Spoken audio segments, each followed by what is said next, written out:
This Torah class is brought to you by TorahAnytime.com.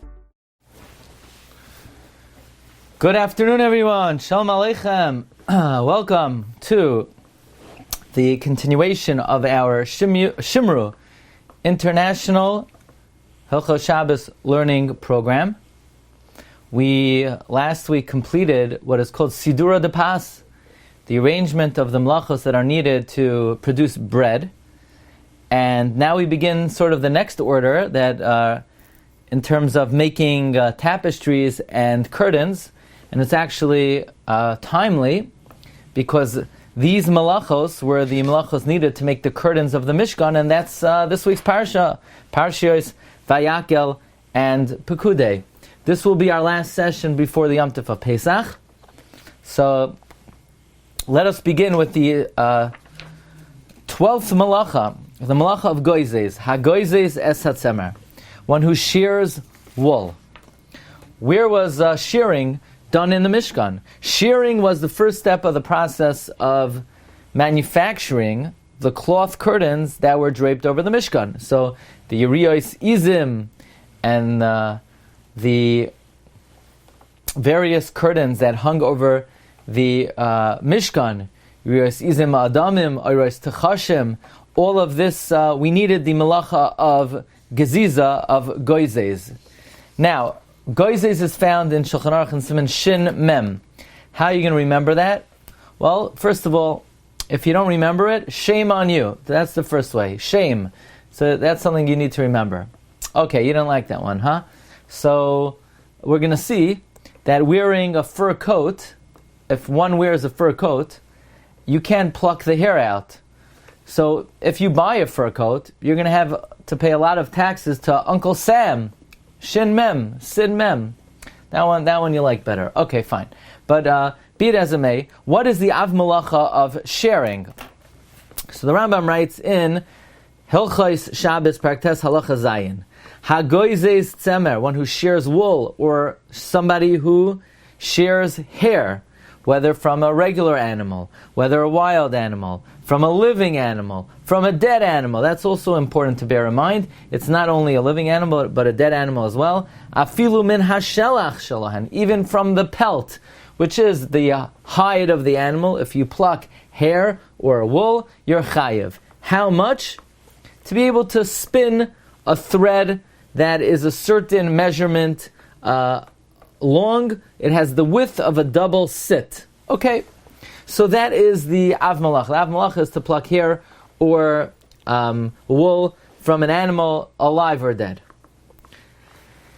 What is the Tolda of the Malach? The Rambam continues, someone who plucks a feather from the wing of a bird, that is a Tolda of Gozez. So plucking a feather is Gozez. But here's a more common one. Someone who takes off a fingernail or his hair. So, in other words, so many people have a bad habit. They cut their nails, they bite their nails, they remove one nail with another. So if you take off your nail, or your hair, or your mustache, or your beard, that is a malacha d'oraisa of Gozez and your chayiv, provided you do it with a kli. In other words, if you use a nail scissor or a nail clipper to cut off your nails, your fingernails, your toenails. If you trim your mustache with a scissor, you trim your beard with a scissor, that is a malacha d'oraisa, and that is a tolda of Gozez. What is more likely, and what is more common, is for somebody to take off a piece of their nail with another nail, or a piece of their skin, or to pluck the skin of their lip. All of these are malacha d'Rabbanan of Gozez. So one has to be very careful. And even sometimes it becomes a matter of habit, and people get into a habit and they can't help themselves. Well, you need to help yourself. So a person has to really buckle down and summon up the inner discipline not to bite their nails or not to take off their hangnail. Now there are limited circumstances. If someone has a hangnail that's mostly off and causing a lot of pain, so there might be a leniency, but in most cases you cannot bite off a nail or a skin or the skin of your lip on Shabbos. To do it with a kli is a malacha d'oraisa. To do it with your hand or your mouth is a malacha d'Rabbanan. Okay, now the typical situation of sharing, when I say shearing with an E, S-H-E-A-R-I-N-G, not sharing is caring, S-H-A-R-I-N-G, is on a live sheep. However, if you look in the Tosefta extends the malacha to include other animals, other birds, even animal skin. Even if you take off the hair or the wool from the pelt, you are chayiv. Now, the Rambam paskins this way. The Rambam writes in Hilchos Shabbos, Parak Tes Halacha Zayin, Ha-Gozez Tsemer, someone who shears wool, Oisear or hair, Bein min ha-behema, whether from an animal, Bein min ha-chaya, a wild animal, Bein min ha-chayi, a living animal, Bein min ha-mes, Afilu min ha-shelach shalahen, even from their pelt, Chayiv, you're chayiv. Now, the Gemara says, Tanu Rabbanan, Ha-toilesh es ha-kanaf, if you pluck a feather, there's a Gemara in Shabbos, Ayin Da'od Amid Beis, Veha-koimtai, or if you snip the tip of the wing, Veha-martai, or if you pull off the barb of the bird, Chayiv shalosh chatos, you're chayiv to bring 3 karbanos. Number 1, Rish Lakish says, if you pluck the feather, so you're chayiv for Gozez. If you snip the tip, you're chayiv for cutting. If you pluck the barb, you pull off the barb, then you're chayiv for smoothing. But from this Gemara we see that plucking a feather of a bird is a malacha d'oraisa. It is a tolda of the malacha of Gozez, and therefore the Rambam paskin straight up, Ha-toilesh kanaf min ha'oif harezeh tolda Gozez. You pluck a feather from a bird, that is a tolda of Gozez. There comes the Gemara in Bechayros. And the Gemara in Bechayros, and Chav Daled Amud Beis, has the following question. Says the Gemara in Bechayros, the Gemara wants to know, there's a halacha that you're not allowed to share a firstborn animal because it belongs to a kohen. What about plucking the hair of a firstborn animal? Is that considered like sharing? Says the Gemara, V'toilesh lav hainu Gozez, plucking is not considered sharing. V'hatanya, ha-toilesh es hakanaf, we know if you pluck a feather, you're chayiv. Says the Gemara, there's a very big difference between plucking a feather and plucking the hair of an animal. Plucking a feather is the typical way to remove the feather, and therefore you're chayiv for plucking a feather. But plucking the hair of an animal is not orche.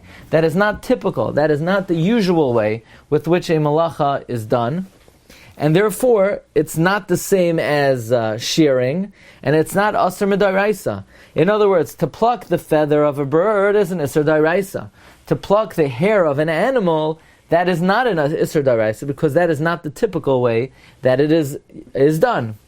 However, look in the Mishnah Berurah.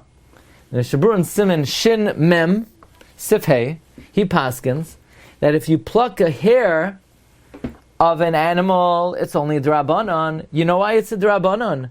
Because it's not typical. Because it causes pain to the animal. If you're going to pull out the animal's wool, pull off the animal's wool or hair, it's painful, and therefore it's not typically done. However, says the Mishnah Berurah, if the animal's dead and you're dealing with the hide, so then there's no reason a person would not pluck the hair out. That is a typical way to do Gozez, and for that you would be chayiv. So says the Mishnah Berurah, Aval toilesh min achai pater. If you pluck from a living animal, you're pater de'ein derech lisloish. It's not the derech to pluck, mishum dekoyivle, because it's painful. Ela ligzais, the way to do it is to share. Aval toilesh biyad. However, if you are pulling out with your hand, min ha-mesa, from a dead animal, derech lisloish, that's typically done. Usually, that is a typical manner to remove hair if the animal is dead. V'chayev. Therefore, says the Mishnah Berurah, for all you out there who wear fur coats, raise your hand if you wear a fur coat. Raise your hand if you wear a strymel, or even a borsalino. So if you're going to pluck the hair out on Shabbos, So it does not cause your fur coat any pain. And therefore it would be a malacha d'oraisa of Gozez, and one has to be very careful. And for that reason, many people don't buy their wives fur coats because they don't want her to pluck it out on Shabbos and be chayev a malacha d'oraisa. But if you were kind enough to buy your wife a fur coat, then she would have to be very careful about plucking out the hair on Shabbos. So now is a very interesting question. And that is chicken. That's right, chicken. Raise your hand if you like to eat chicken on Shabbos. So I see everybody raising their hand behind their names that are hiding their faces, but I see through the special X-ray vision of Shimru, who we could even see into your house even though your screen is off. You know that, by the way. You know that that's one of the qualifications of giving a Shimru shir, to be able to see through Zoom. Anyway, just joking, okay, don't worry. But a lot of people like to eat chicken on Shabbos. Now, most people who eat chicken on Shabbos don't like if their chicken is hairy. You know, sometimes you go to someone's house and you get a look at that chicken, and the chicken, you know, is a little bit too hairy for comfort. Are you allowed to pluck out the hair of the chicken on Shabbos? Well, we just learned, the Mishnah Berurah says, that to pluck out the hair of a living animal, it causes the animal tsar, and it's not typically done, so it's only Isser D'Rabbanan. But to pluck out the hair of a dead animal, that is typically done, and that is Malacha D'Oraisa. So are you allowed to pluck out the hair of the chicken on Shabbos? So interestingly, Reb Shlomo Zalman Auerbach is machmir.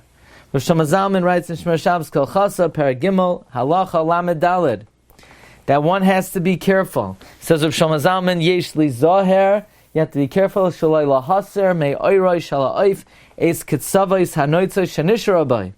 You have to be careful not to pluck from the chicken the hair that remains, Gam kasher ha'oif kvar mavushal, even though the bird is cooked. Why? Because there's a chashash isser of Gozez, albeit it may only be d'Rabbanan. Nevertheless, one cannot pluck out the hair of their chicken on Shabbos. So make sure you get a bald chicken. Don't get a hairy chicken, because if that chicken is still hairy on your plate, according to Rav Shlomo Zalman, you would not be allowed to pluck it.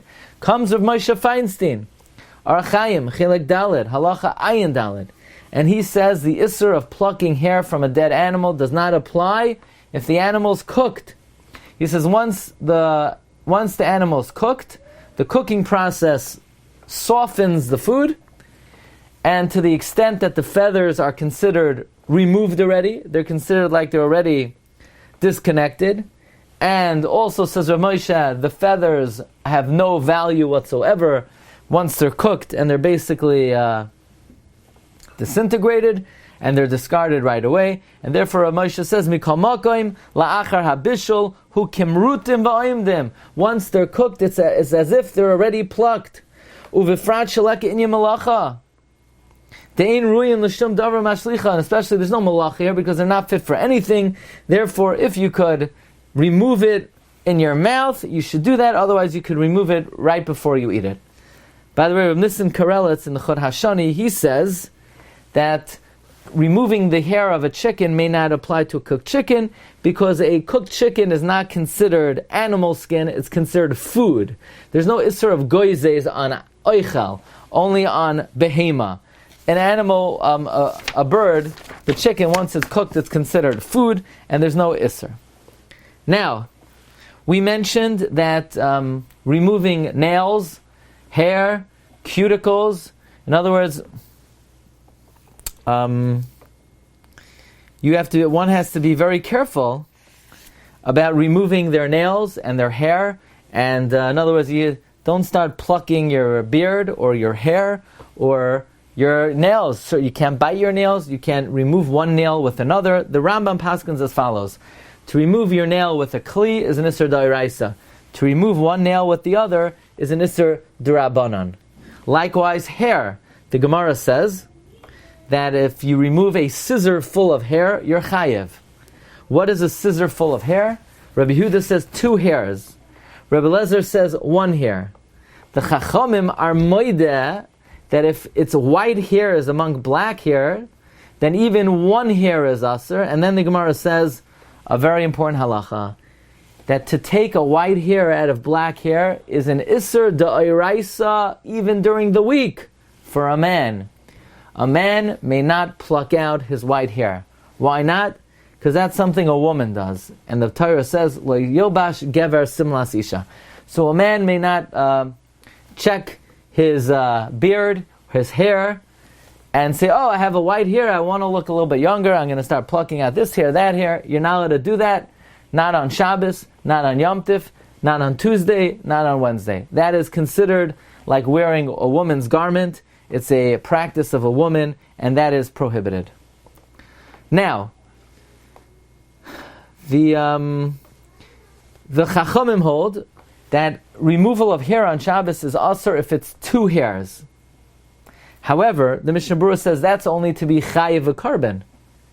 However, it's still an Isser Dairaisa even to remove one hair. And therefore, we come to a very important halacha. And we'll get back to this more when we get to the Isser of Menapetz. But that is one allowed to brush or comb their hair on Shabbos? And the answer is absolutely not. It's an Isser Dairaisa. Why? Because it's inevitable that you're going to be removing hairs.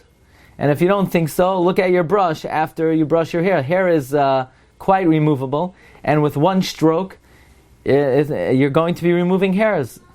Now, the Mishnah Berurah does write that if you use a soft, bristled brush, like extremely soft, then you would be allowed to you'd be allowed to comb your hair on Shabbos, not with a comb, with a very soft, bristled brush, that's very sparsely, has sparsely located teeth, and it has to be designated only for Shabbos. Why does that have to be designated for Shabbos? Because since brushing hair is uvdin d'chayil, it's a weekday activity, so if you could get yourself, I believe they're out of stock, but they used to make a Shabbos brush, which is a very soft bristle, very densely populated with teeth, and basically, it's not going to get the same look as during the week, but it creates a neater look, and that would be a permitted way. But a typical brush, you look at it and you see hair in it, that's a big no-no. You can't. So you said, but I'm going to walk into Shul on Shabbos, I'm going to look like, guess what you're going to look like? You're going to look like it's Shabbos. And that's the biggest honor to Shabbos. Better than a neatly combed hair is observance of the halacha. So brushing hair on Shabbos is a isser of Gozez. Okay. Next, very interesting shaila, and this will be basically the concluding subject today.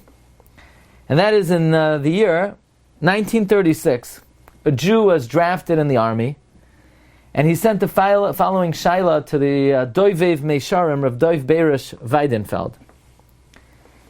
This Jew, he shaved his beard because in the army you weren't allowed to have a beard, but he was always careful to use depilatory cream and not to use a razor. Depilatory cream would be permitted, and a razor is Isser Dairaisa.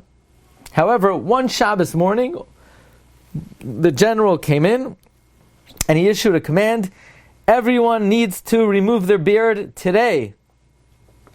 So Shiloh was like this. It was pikuach nefashos. There's no question he had to do it. But should he use a depilatory cream himself, and that would be an issur of shaving on Shabbos, or should he have a non-Jew use a razor? Now, not only is one not allowed to use a razor on their own face, one cannot sit in the barber's chair and use a razor and be shaven by a barber. Okay, so there's no difference really whether you shave yourself with a razor or you sit in the chair and let the barber use a razor. Now another thing, people want to know, where on my face can I let the barber use a razor? The answer is nowhere. Okay, that was simple. Even though the Gemara says there are only 5 spots that you can use the razor, we don't quite know exactly where they are. So if you want to use a razor, you could use it on the back of your neck, but nowhere on the face. Really? Nowhere? No, nobody's allowed to use a razor? I didn't say nobody. An akum, could use a razor, no problem. But if your mother is Jewish, you can't use a razor anywhere on your face. Yeah, but my barber will tell him to stop, because we don't know exactly where the Makaimas are. Anyway, the shaila this Yid had was, is it better for him to use the depilatory cream himself and violate shaving on Shabbos, or is it better to have a goy do it, so there's no violation of Shabbos, but on the other hand, he's violating the Isser Da'iraisa of shaving. You hear the dilemma? If he uses the cream, he's violating Chilo Shabbos. If he lets himself be shaved, he's violating an Isser Da'iraisa of Giluach. So the Chabina Rav replied as follows. He says, using a depilatory cream is not a violation of Shabbos Midairaisa. Why? But shaving with a razor, even being passive, is an Isser Da'iraisa of shaving. What's the reason why using a depilatory cream is not Geziza Midairaisa? So, in a kuntris written by Rabbi Yitzchak Nosson Kupperstock, he was a Talmud of the Chabina Rav, he discusses this question, and he quotes the Rambam. The Rambam says that you're not to wash your hair with an herb that's depilatory on Shabbos. It's an Isser D'Rabbanan. The Rambam learns that a depilatory agent is only Isser D'Rabbanan. So therefore, it's very simple. To allow yourself to be shaved is an Isser D'Oraisa.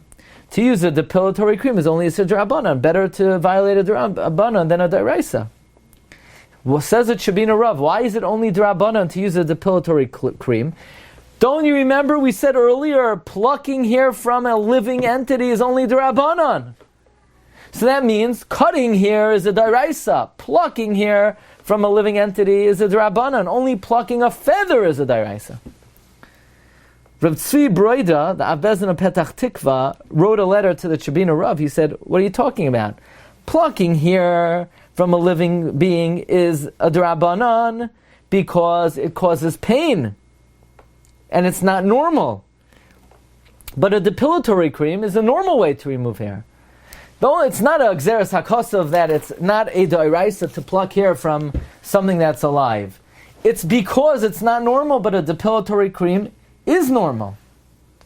And Rav Kupperstock defended the Chabina Rav that any time you remove hair by the roots, just like when you pluck hair with your hand, this is not a normal way to remove the hair. A depilatory cream, which removes from the root, in all cases is not considered a malacha d'oraisa. It's not a typical way to remove hair. Okay, that's somewhat debatable.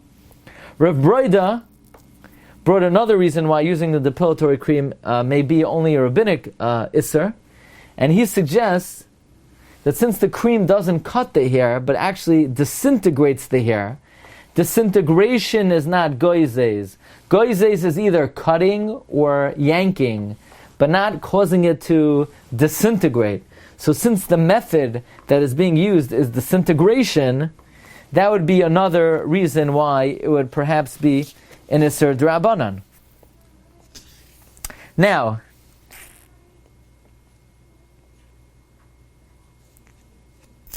one last idea.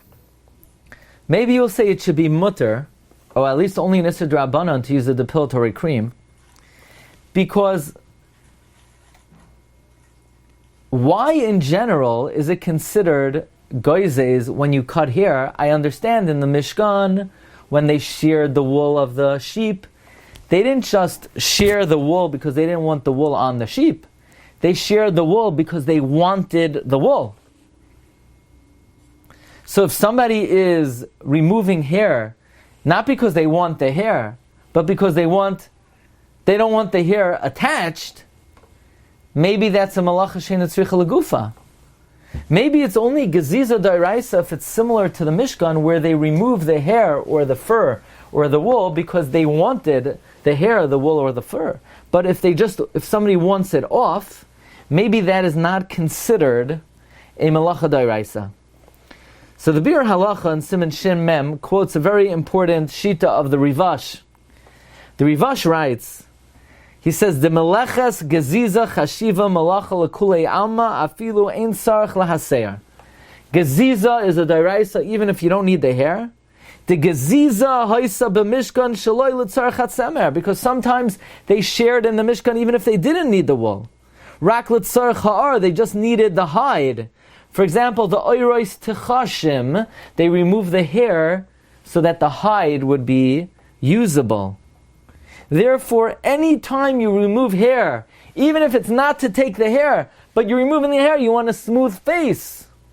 You're removing your nail because you want your nail even. So whether you're doing it for the item you're removing or you're removing something for the entity that remains behind, the Rivash says, either way, that is malacha shatzricha legufa. That is a very important idea of the Rivash.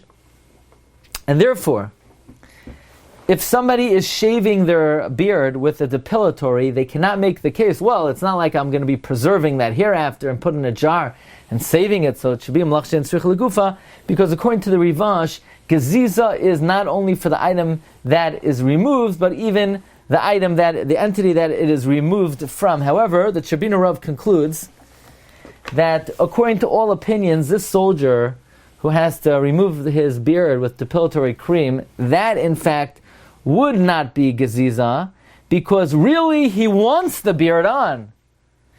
He's a Yiddish soldier, he wanted the beard. The only reason he's removing it is to avoid punishment. So that would not be a malacha d'oraisa. He's not using it to make use of the hair. He's not doing it to enhance the skin. He's doing it to avoid punishment. Now that's also very debatable, because the gezerah is everyone needs to have a smooth face. So even though I'm not doing it to have a smooth face, I'm doing it to avoid punishment. Does that apply by every malacha of Shabbos? If somebody's threatened, write this, otherwise we're going to punish you. Oh, I could do it. I'm not writing it to write it. I'm writing it to avoid punishment. Typically we wouldn't say that. Writing is writing. It doesn't matter what the reason you're writing for, but we're asking you to make letters, and that's what you did. But the bottom line is that this is just an analysis of what is the malacha of Gozez. Do we say that since it's removal from the root, it's not typically done? Do we say it's merely causing disintegration, so it's not typically, that's not geziza? Do we say since you're only doing it to avoid punishment, that's not geziza? But in any event, this is the discussion of the 12th malacha, the malacha of Gozez. I want to take this opportunity, Be'ezus Hashem, Sunday is Rosh Chodesh Nisan, and this is our last shiur before the Yom Tov of Pesach.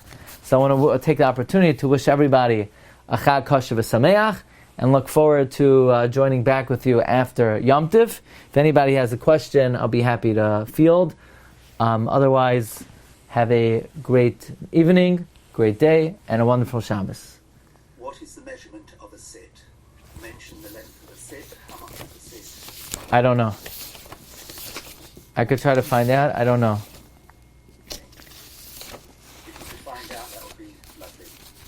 Okay, what's your name and address? It's David Kale. It's Avril R. Kale. Okay. Avril R. Kale. Okay, I'm not hearing. Say the address again. Right, it's Avril, Avril. You've just experienced another Torah class brought to you by TorahAnytime.com.